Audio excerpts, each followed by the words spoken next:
Hello, what's up guys? Macam korang tahu kan, hari tu 28 Mei MU datang Malaysia. MU dia datang Malaysia untuk lawan Asian All-Star.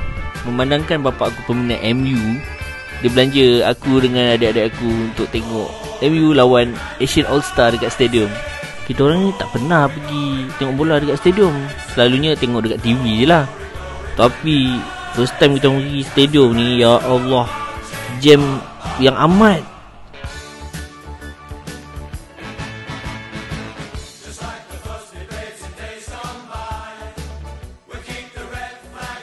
Alhamdulillah lah, jam-jam pun kita sempat datang sebelum game start. Okay bah,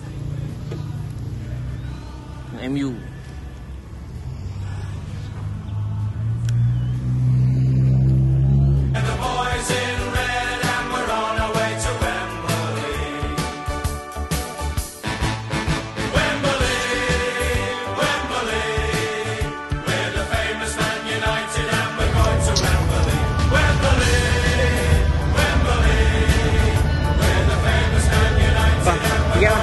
stadium. Ya, excited lah.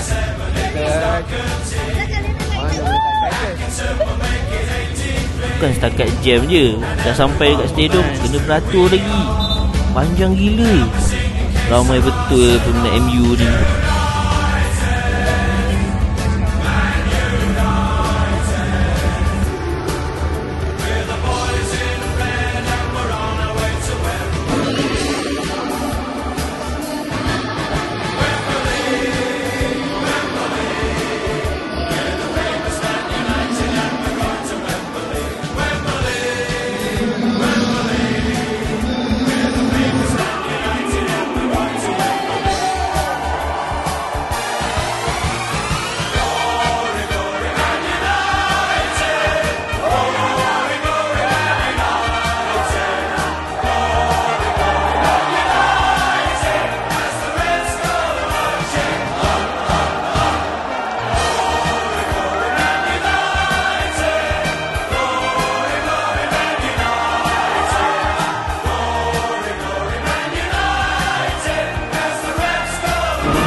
Oh, tengok kat TV sakit hati. Lagi sakit punya.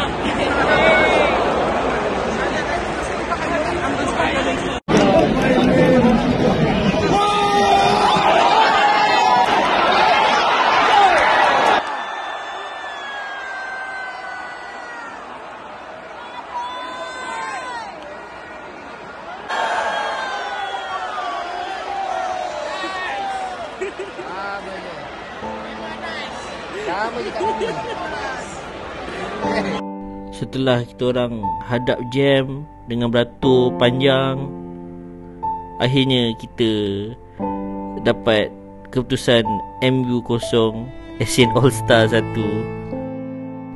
Lihatlah muka-muka fans-fans MU yang penuh dengan kekecewaan setelah tidak menang Liga dan lawan Asian All-Star pun kalah.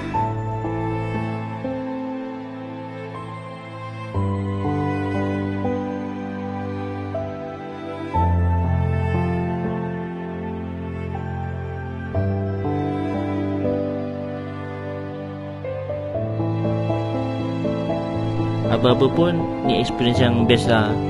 Walaupun kita datang penat-penat, tengok MU kalah, worth lah.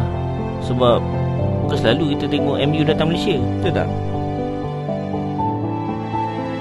Itu je untuk vlog kali ni. Jangan lupa untuk like, subscribe, dan we never walk alone.